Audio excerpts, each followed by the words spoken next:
Patrick Leroy d'Olympus Passion. Aujourd'hui, je vais essayer de tenter de vous donner des pistes, en tout cas de réponses, pour faire votre choix par rapport à pas mal de questions que l'on m'a posées concernant les trois boîtiers, donc le M1 Mark III qui vient de sortir et donc qui suscite toutes ces interrogations, et puis le M1 Mark II qui est son prédécesseur, qui est encore sur le marché, qui est aussi dans le coup en termes de performance et de qualité d'image, et bien sûr le M1X. Toutes ces questions, je vais commencer déjà par faire un petit rappel. Alors le M1 Mark II, c'est un boîtier que j'utilise depuis un peu plus de 3 ans, puisque je l'ai acheté à sa sortie donc en décembre 2016. En fait, je l'ai reçu en décembre 2016. Donc c'est un boîtier que je connais bien, qui m'a fait basculer, qui m'a fait changer de marque, puisque avant j'utilisais du matériel Canon, hein, du 5D3, 6D, 70D, 7D, donc pour la petite information. Et donc ce boîtier m'a fait changer de marque. En fait, c'est lui qui m'a convaincu de passer sur Olympus et donc de travailler sur ce boîtier là. Et puis j'ai acquis aussi un EM1 et puis j'ai eu aussi un PNF. Donc je fais de la photo depuis cette date là qu'avec du matériel Olympus. Donc je connais relativement bien ce matériel, puisque en fait à chaque fois que je l'utilise, j'essaie de l'amener des fois dans des domaines où il n'est pas forcément prévu, comme avec le PNF où je me suis amusé à l'amener en bord de circuit, etc. Donc voilà, ensuite j'ai un EM1X que là j'ai eu la chance de l'avoir en décembre 2018. Donc depuis cette date, je l'utilise quasiment au quotidien, comme le Mark II, hein, qui maintenant est venu seconder le M1X. Donc j'utilise ces deux boîtiers en permanence et depuis quelques semaines, voire même un peu plus de quelques mois quasiment, j'utilise le M1 Mark III. Alors c'est un boîtier que forcément pour des raisons très personnelles je n'ai pas pu utiliser comme je l'aurais voulu jusqu'à aujourd'hui en tout cas. Donc j'espère que je vais pouvoir avoir encore à disposition quelques temps de manière à approfondir un petit peu la question. Mais en tout cas je pense que je l'ai depuis suffisamment de temps et j'ai suffisamment de recul pour pouvoir en parler et le comparer avec ses deux prédécesseurs. Alors déjà en introduction, j'aurais tendance à vous dire que ces trois boîtiers là qui sont équipés d'un même capteur vont vous permettre de produire des images de qualité identique. En fait, ce qui va faire surtout la différence, en tout cas de mon point de vue, c'est la manière dont on va utiliser le matériel et ce qu'ils vont nous apporter par rapport au sujet auquel on est entre guillemets confronté.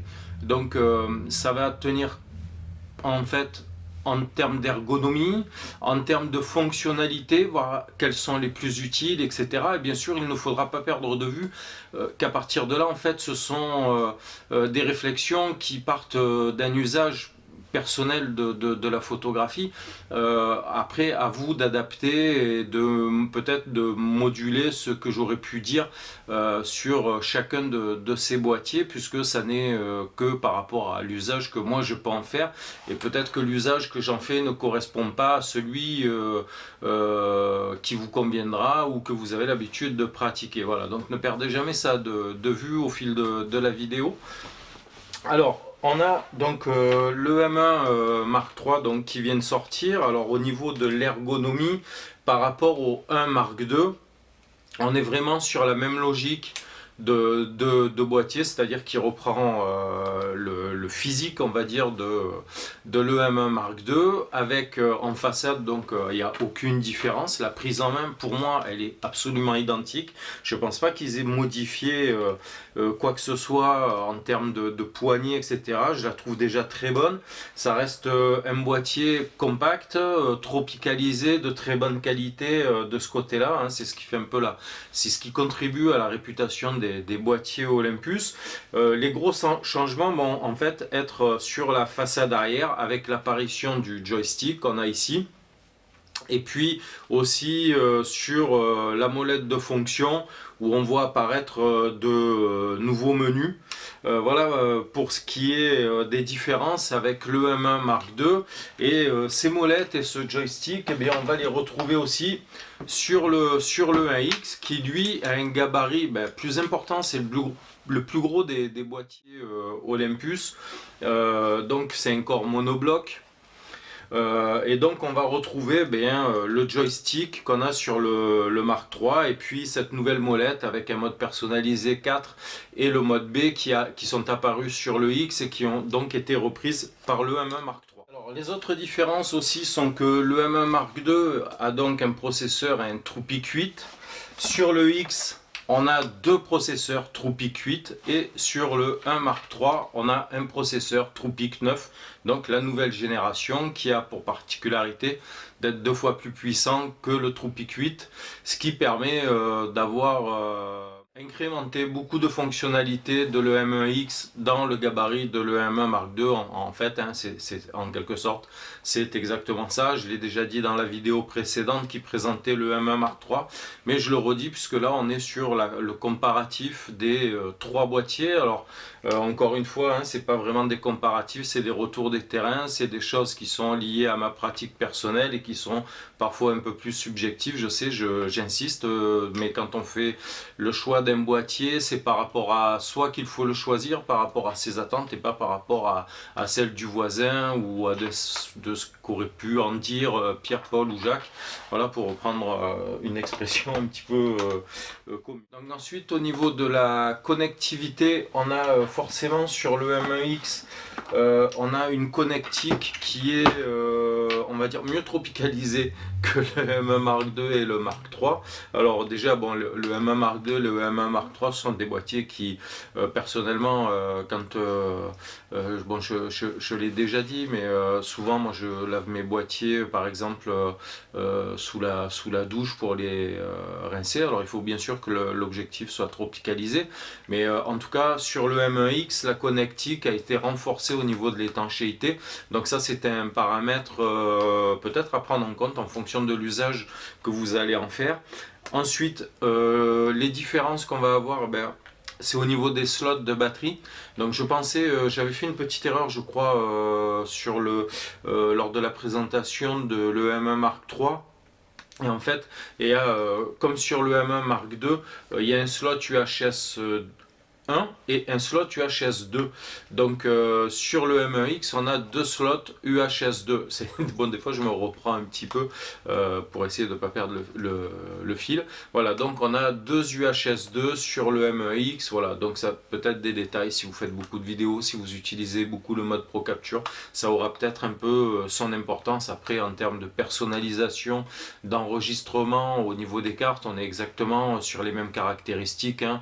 On peut les doubler, on peut travailler en débordement, mettre les vidéos d'un côté et les photos de l'autre, les JPEG d'un côté et les RAW de l'autre, etc. Là, c'est vraiment à vous de choisir, là aussi en fonction de vos habitudes. C'est des choses qui sont un petit peu personnelles, mais en tout cas, il y a ces possibilités-là. Voilà, donc ce qu'on va retenir, 2 UHS2 sur le X et un UHS2, un UHS 1 pour les deux EM. La stabilisation, donc sur la stabilisation, alors on va être identique sur la stabilisation de l'E1X et de l'E1 Mark III, c'est-à-dire que les boîtiers vont gagner, vont permettre 7 stops.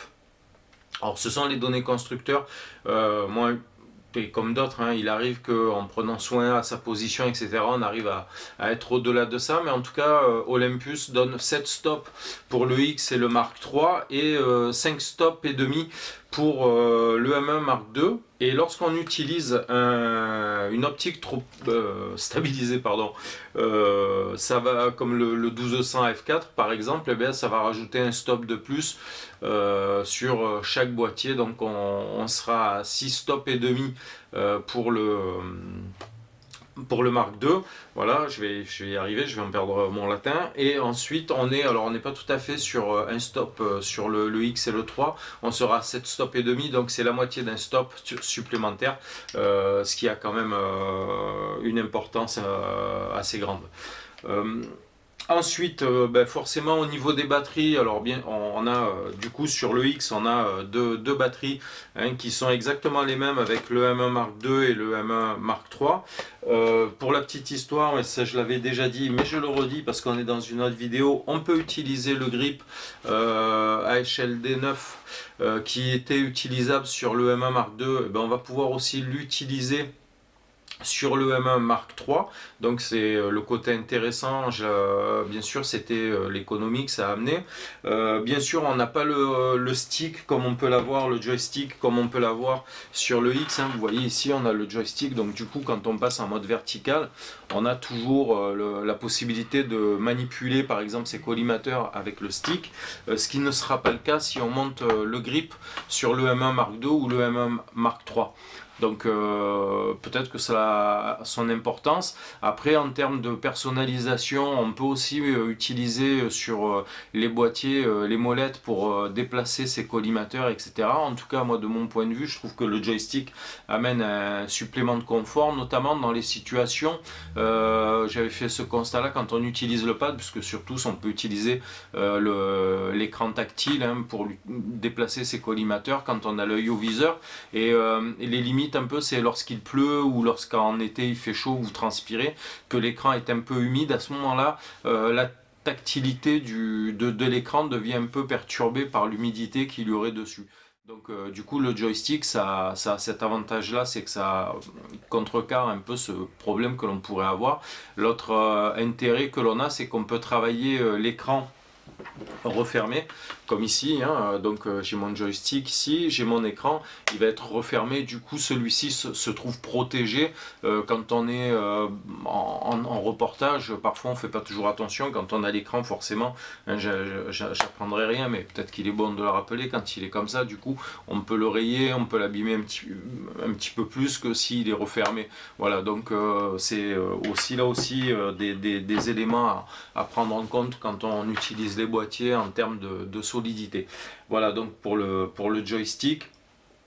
Et donc l'autonomie par rapport aux batteries, hein, qui peut être grandement améliorée si on rajoute le grip. Alors pour certains, forcément, le fait d'avoir un EM1X, c'est peut-être un boîtier un peu trop gros. Moi, je sais que par exemple mon Mark II et même celui-là, j'ai souvent tendance à mettre le grip dessus. Donc ça, c'est quelque chose qui m'est très personnel. Donc à vous de voir si vous avez besoin d'utiliser le grip. Donc forcément, avec un EM1 Mark II ou un EM1 Mark III, on gagne en modularité. Et on fera ça, je reviendrai un petit peu à la fin de la vidéo pour essayer de faire une synthèse et vous dire moi en tout cas ce qui serait mon choix de boîte. Alors le mode de nettoyage du capteur a également été amélioré donc sur le M1X, et le M1 Mark III bénéficie de ce système ultrasonique, donc qui est vraiment spécifique à ces deux boîtiers. Donc du coup, même s'il est déjà très efficace sur le M1 Mark II, eh bien cette efficacité est encore améliorée sur les deux boîtiers, le X et le Mark III. Du coup, c'est vrai que alors, pour souvent être en reportage, et parfois il m'arrive assez régulièrement sur les bords de circuit ou en situation de mariage par exemple, ou d'autres, hein, de manipuler les objectifs, d'avoir à les changer. C'est vrai que on arrive à vraiment avoir une grande efficacité. Moi j'ai quasiment sur le X, ça fait donc plus d'1 an que je l'ai, il n'y a eu aucun nettoyage, il n'y a pas de tâche. Si je prends le M1 Mark II, donc pour vous dire, en 3 ans, donc en plus de 3 ans, j'ai fait un nettoyage sur le capteur. En gros, si je me réfère à mon ancien matériel, je faisais 1 à 2 nettoyages par an. Voilà, par boîtier, bien sûr.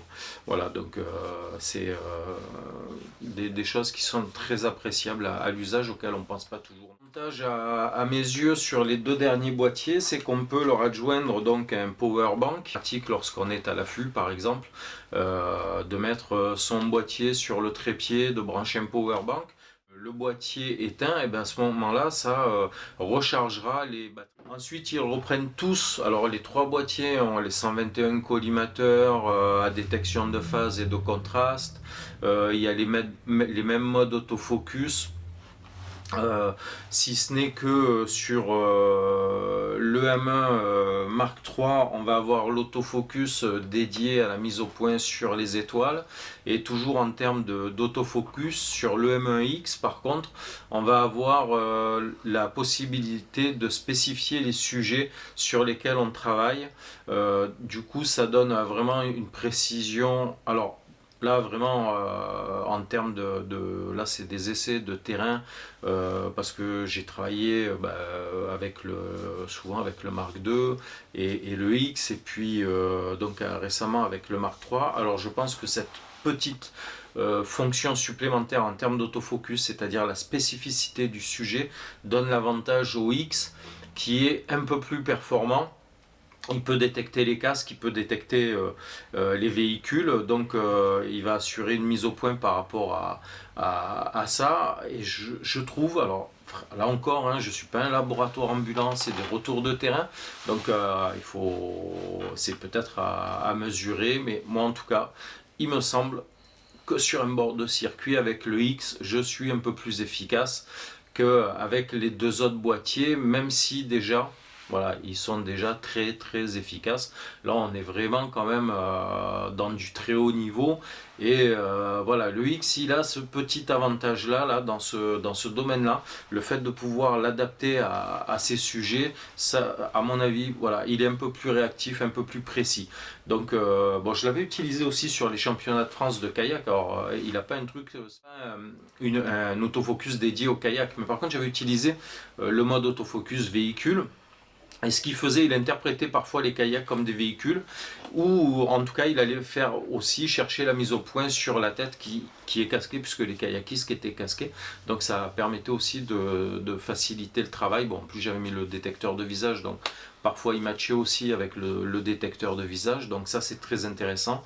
Voilà, détecteur de visage, alors qui pour le coup a été amélioré sur le M1 Mark III, puisque déjà à partir de l'écran, on a le petit pictogramme qui permet de préciser que l'on veut détecter les visages. Donc ça n'est pas sur le M1X ni sur le M1 Mark II. Et en plus, on a une fonction qui permet de spécifier sur le M1 Mark III, donc d'aller chercher, vous savez, quand on met le détecteur de visage, ça va chercher un petit peu tous les visages qu'on a et on ne sait pas trop sur lequel il va faire la mise au point. Et peut-être que la mise au point sera effectuée sur un visage qui ne correspondra pas à celui que l'on veut. Donc ça c'est pareil, je vous l'avais expliqué dans la vidéo précédente, mais en attendant, voilà, sur le M1 Mark III, il y a cette petite spécificité en termes de détection de visage qui permet, voilà, d'aller spécifier vraiment le visage sur lequel on veut faire la mise au point, qui est un avantage, et ça n'est ni présent sur le X ni sur le 1 Mark II. Alors la question que l'on peut se poser, mais en tout cas quand je vois la qualité des mises à jour d'Olympus, c'est est-ce qu'il y aura une mise à jour de le M1X et de le M1 Mark II, ou sur l'un et sur l'autre? Est-ce que cette fonction sera ajoutée lors d'une éventuelle mise à jour? Là c'est vraiment une question pour laquelle je n'ai pas la réponse, mais j'aimerais bien. Ça serait bien, voilà, ça serait une bonne chose, voilà. Mais après bien sûr le M1 Mark III étant le dernier boîtier, il faut aussi qu'il ait quelques spécificités supplémentaires par rapport à son prédécesseur. Et voilà, donc là on verra, ça sera un petit peu la surprise, l'avenir nous le dira. Toujours sur l'autofocus, sur le M1 Mark III, on a, lorsque l'on fait la mise au point sur les visages, il y a un petit signal de mise au point sur les yeux qui apparaît. Donc il paraît sur ce domaine-là aussi un peu plus avancé, en tout cas le fait d'avoir ce pictogramme, je ne sais pas si derrière il y a la fonction qui permet, ou si c'est juste l'apparition du pictogramme, ou si c'est la fonction qui est réellement améliorée. C'est vrai qu'a priori, là il me semble que le M1 Mark III suit mieux les visages et assure mieux la mise au point sur les yeux. Voilà, là encore, ça n'est que par rapport à mon expérience. Là, il y a des gens qui feront des mesures chronométrées, j'imagine, qui vont se prendre la tête pour ça, mais moi ce que j'essaye de faire, c'est plus des retours de terrain, hein, de pratiquer de la photographie sur le terrain en réel que dans un labo. Donc voilà, en tout cas, mon impression, c'est que voilà, sur le côté visage, côté œil, un petit avantage au Mark III, sur la détection des sujets, un petit avantage au X. Voilà, donc le Mark II fait bien le job aussi, on va pas non plus dénigrer, ça va très très bien. Ensuite, sur l'autofocus, alors moi j'ai l'impression que l'autofocus de l'EM1 Mark III et du X en basse lumière c'est pas qu'une impression, même c'est un constat que j'ai fait fréquemment, notamment avec le X en basse lumière, où il est plus performant que le Mark II, il accroche un peu mieux les sujets, voilà, il est un peu plus précis que le Mark II. Voilà, et le Mark III est sur la même lignée, c'est-à-dire une précision qui est, me semble-t-il, du même niveau que le M1X. Donc le M1 Mark II, lorsqu'il est sorti, était quasiment une petite révolution puisqu'il inaugurait le mode Pro Capture qu'on retrouve maintenant forcément sur les trois boîtiers, puis même sur le M1, sur le M5 pardon Mark III, mais une version un peu plus bridée que sur ces derniers boîtiers. Donc on a toujours les mêmes performances en termes de rafale, donc 60 images en single AF, 18 images en autofocus continu, qu'on soit sur le mode Pro Capture ou pas.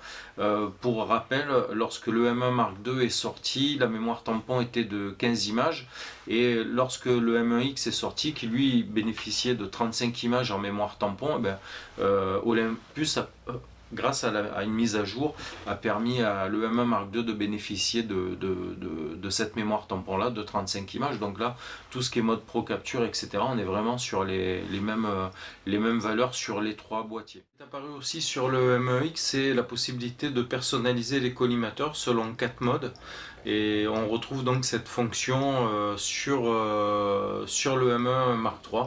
Donc là aussi, ça permet d'avoir un autofocus encore plus précis qui va travailler dans des zones déterminées qui pourront être préprogrammées de manière à correspondre au sujet que l'on va photographier. Ensuite, on a le mode haute résolution qui est présent sur le M1 Mark II. Le M1 Mark II, par contre, le mode de résolution sera de 50 millions pour le JPEG et 80 millions pour l'euro, mais uniquement sur trépied. Le M1X inaugurait la fonction haute résolution à main levée, et le M1 Mark III reprend cela, donc le mode haute résolution à main levée, et apporte aussi une définition supplémentaire qui est de 80 millions de pixels en JPEG, et par contre pour cette dernière définition, elle ne sera utilisable qu'avec le mode trépied, que sur trépied. Le mode trépied, voilà. Donc lorsque le M1X est sorti, il inaugurait la fonction des filtres ND intégrés. Alors quand je parle d'intégration, c'est bien sûr, c'est pas des filtres physiques, c'est plus une fonctionnalité électronique qui permet de gagner 5 stops, donc avec une simulation avant de prendre la photo. Donc c'est assez intéressant, on n'a plus vraiment besoin de calcul ou de sortir des choses pour avoir des temps de pause correspondants. L'autre utilité que ça a, c'est qu'avec le 714, ça va nous dispenser d'avoir à acheter un kit de filtre spécial avec un support spécifique, etc., ce qui est relativement onéreux. Donc, et puis bien sûr aussi l'aspect un peu plus pratique, c'est sur le terrain. Parfois lorsque l'on est au bord de chute d'eau, on est en milieu naturel, et ça évite d'avoir à manipuler, à sortir le support des filtres, à mettre les filtres, etc. Donc ça c'est vraiment bien. Ça a été donc inauguré sur le M1X, et on retrouve cette fonction là sur le M1 Mark III.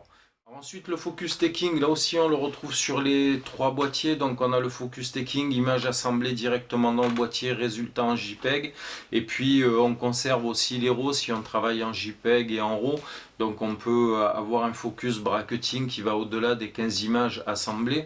On peut réduire le nombre d'images assemblées par les boîtiers. Là aussi, le M1 Mark II a bénéficié de la sortie du X pour avoir une mise à jour qui permettait au focus taking d'aller jusqu'à 15 images, alors qu'au départ il était sur 8 images. Donc la preuve en est, c'est que les boîtiers d'Olympus évoluent tout au long de leur carrière, on va dire, à partir du moment où ils sont sur le marché, et ça c'est vraiment une bonne chose. Donc là, au niveau de cette fonctionnalité là qui est assez importante pour moi, ça fait partie des fonctions que j'utilise de manière assez récurrente.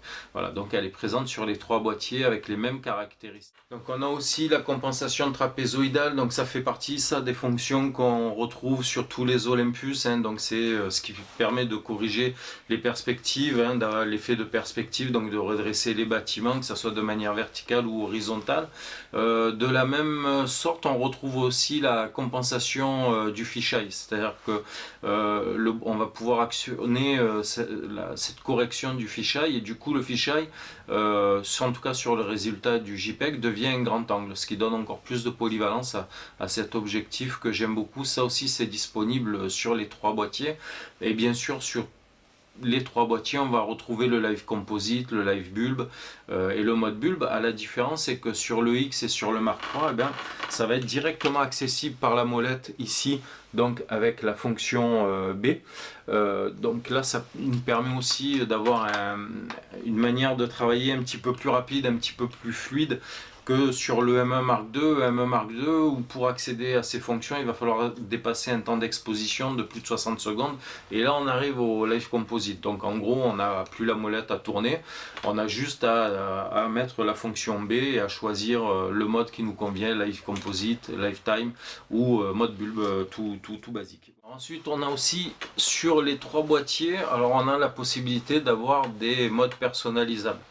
Alors l'intérêt de ces modes, c'est qu'on va pouvoir paramétrer en pré-réglage des fonctions liées à ce dont on va avoir besoin dans une situation donnée. Donc on a sur le M1 Mark II, on a 3 modes personnalisables, et sur le M1 Mark III et sur le X, on a 4 modes personnalisables. Donc ça veut dire que si par exemple je vais faire un reportage au bord d'un circuit de sport mécanique, je vais avoir besoin de certaines fonctionnalités avec peut-être certains paramètres de réglage de vitesse, d'ouverture, etc. qui vont être spécifiques à ce sujet, qui vont répondre à certains besoins à un moment donné. Et puis si je vais faire par exemple des photos nature où je vais utiliser plutôt le focus stacking, les paramètres seront différents. Donc ce que je vais pouvoir faire, c'est avoir bien sûr 4 modes personnalisables de manière à jongler de l'un à l'autre sans avoir à trop me prendre la tête.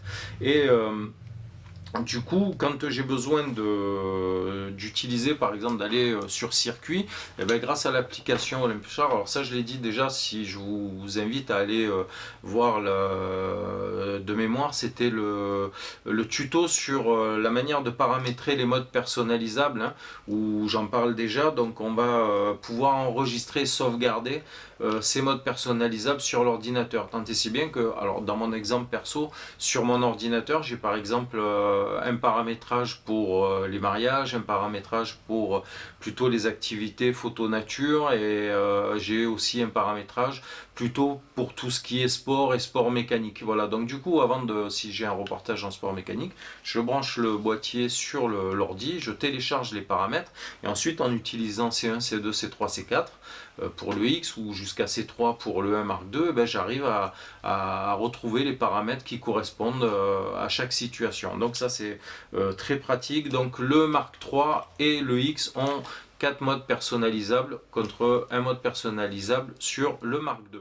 Alors la vidéo, en termes de vidéo, alors ça fait partie, c'était quand j'ai changé de marque, la vidéo faisait partie des critères. Alors non pas que je sois vidéaste, mais j'aime bien filmer de temps en temps, notamment les animaux, les insectes, etc. Mais j'utilise de temps en temps la fonction vidéo, donc pour moi il était important de pouvoir filmer à main levée.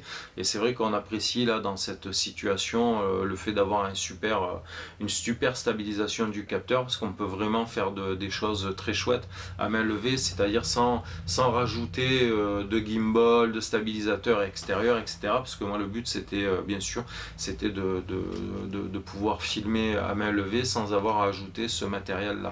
Donc ça c'est vraiment très intéressant. Et donc pour la partie vidéo, les trois boîtiers ont les mêmes caractéristiques, c'est-à-dire qu'on peut filmer du super 4K, et on va pouvoir filmer à différentes fréquences d'image, etc.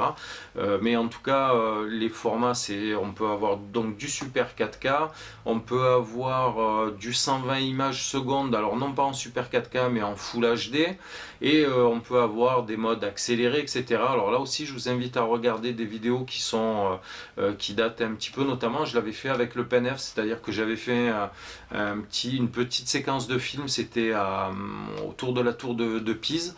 Donc j'avais filmé au mode 120 images secondes, et puis en mode accéléré. Voilà, c'était les deux amplitudes de film, la plus lente et la plus rapide, qu'on pouvait avoir sur le PenF. Et lui aussi a des fonctionnalités assez intéressantes.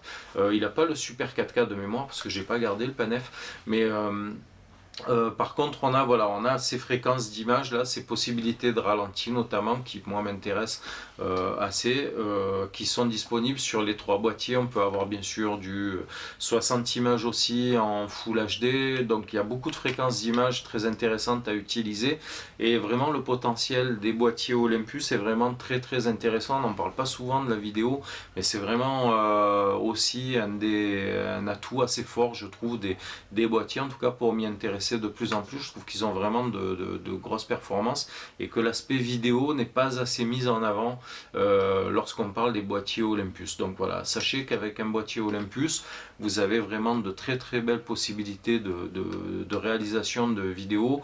Il y a de plus en plus de vidéastes pro, donc ce sont des spécialistes de la vidéo qui travaillent avec du matériel Olympus. Voilà, ceci pour dire la qualité des vidéos que l'on peut produire avec nos boîtiers. Alors, en termes de fréquence de compression, etc., j'en parle dans la vidéo de présentation de l'EM1 Mark III, donc on retrouve tout ça, mais ce qu'il faut quand même retenir, c'est qu'on a un profil flat. Donc un profil flat, je le rappelle encore une fois, c'est un profil un peu, c'est l'équivalent du RAW dans la photo. Donc le profil flat va nous permettre de récupérer du détail dans les hautes et les basses lumières en faisant de la post-production au niveau de la vidéo, mais aussi va avoir un meilleur rendu dans tout ce qui est dégradé de couleurs, etc. Pareil, en vue d'une post-production, donc d'aller après travailler sur un logiciel dédié à la production de vidéos qui vous permettent, voilà, d'étalonner, de travailler un petit peu vos vidéos de manière très personnelle et d'aller chercher des éléments de détail que vous n'auriez pas en filmant directement par un mode, on va dire, déjà compressé. En fait là c'est le mode par exemple avec lequel je filme, c'est pas un mode flat, c'est directement l'image va sortir comme ceci. D'ailleurs on pourrait y associer des modes, on pourrait filmer en monochrome ou associer les filtres de couleurs que l'on a là dans nos menus au mode vidéo, pour ceux qui ne voudraient pas utiliser le mode flat mais donner une petite tonalité particulière avec parfois un look vintage ou dramatique, etc. Voilà, ça aussi il est possible de le faire. Et donc pour tout ce qui est débit en 4.2.2, etc., c'est possible. Après on peut filmer en 4.2.0 avec un matériel externe au boîtier. Voilà, donc il y a pas mal de choses, mais ça c'est vraiment des affaires très spécifiques à la vidéo qui à mon avis concernent vraiment les spécialistes de la vidéo. Et donc moi c'est vrai qu'au moment où je fais cette vidéo, je m'adresse quand même plus aux photographes, voire aux photographes qui font de la vidéo. Mais après voilà, mes connaissances en vidéo elles sont relativement limitées, donc il vaut mieux aller voir, si vous avez besoin d'informations à ce sujet là, aller voir des spécialistes du sujet. Donc pour le son, il y a eu à l'apparition de l'EM1X, il y a un préampli qui a... Pardon. Donc à l'apparition de l'EM1X, il y a un préampli donc, qui a été intégré au boîtier qui permet d'avoir une amélioration du son pardon, et amélioration que l'on retrouve sur le M1 Mark III. Alors une des possibilités très intéressantes que l'on retrouve sur le M1X et que l'on retrouve également sur le M1 Mark III, c'est la possibilité d'avoir un menu personnalisé. Donc dans ce menu, on va choisir des items différents et ça nous permettra de les retrouver selon un classement qui va de 1 à 5 étoiles. Et donc ça sera hiérarchisé par ces valeurs-là et ça permettra directement de trouver ce que l'on utilise fréquemment en termes de menu.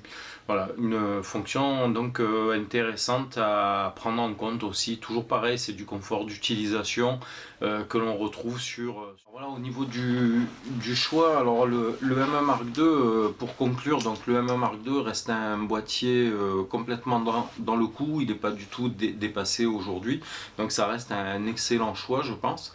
Ensuite le M1X, moi ce que j'apprécie particulièrement c'est ce corps monobloc avec tous les raccourcis disponibles et l'équilibre qu'il apporte lorsqu'on utilise une longue focale, donc j'aime beaucoup ce confort là. Et quant à l'EM1 Mark III qui vient de sortir, donc il reprend en fait le meilleur des deux mondes puisqu'il apporte la compacité de l'EM1 Mark II, ce qui permet de l'avoir tout le temps sur soi, et puis il apporte toutes les fonctions et les performances de l'EM1X.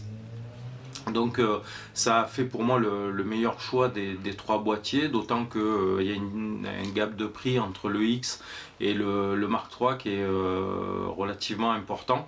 Voilà, moi c'est probablement mon futur boîtier. La fonction qui m'a vraiment c'est difficile de dire le plus séduit, mais qui m'a vraiment enthousiasmé, c'est la possibilité de la détection des visages et de pouvoir choisir justement le visage sur lequel faire la mise au point, la qualité du suivi, notamment de l'accroche sur l'œil voilà, qui me paraît vraiment très très bien. Donc ça, c'est une fonction que je vais vraiment apprécier au niveau des reportages que je peux faire au niveau professionnel. Je pense que pour du shooting portrait, ça sera aussi très utile. Alors effectivement, maintenant j'ai l'habitude d'utiliser les filtres ND avec le X, donc on va dire je suis presque blasé de ça, mais voilà, c'est aussi, ça fait partie des fonctions que je suis content de retrouver sur le M1 Mark III. La mise au point sur les étoiles, bon, j'ai toujours pas pu l'utiliser, donc j'espère en avoir l'occasion très bientôt. Voilà, en attendant, donc le M1 Mark III, c'est probablement mon prochain boîtier, et puis je pense que c'est aussi parmi les trois là celui qui représente le plus d'intérêt en termes de compacité, performance et de rapport qualité-prix tout simplement. Voilà, donc sur ce, je vous laisse méditer et je vous laisse à vos réflexions quant à choisir lequel parmi ces trois boîtiers sera votre outil préféré. Moi en attendant, je reste disponible si besoin. Je vous souhaite de faire de belles photos. N'oubliez pas de liker la vidéo comme d'habitude. Je vous dis à très bientôt. Au revoir.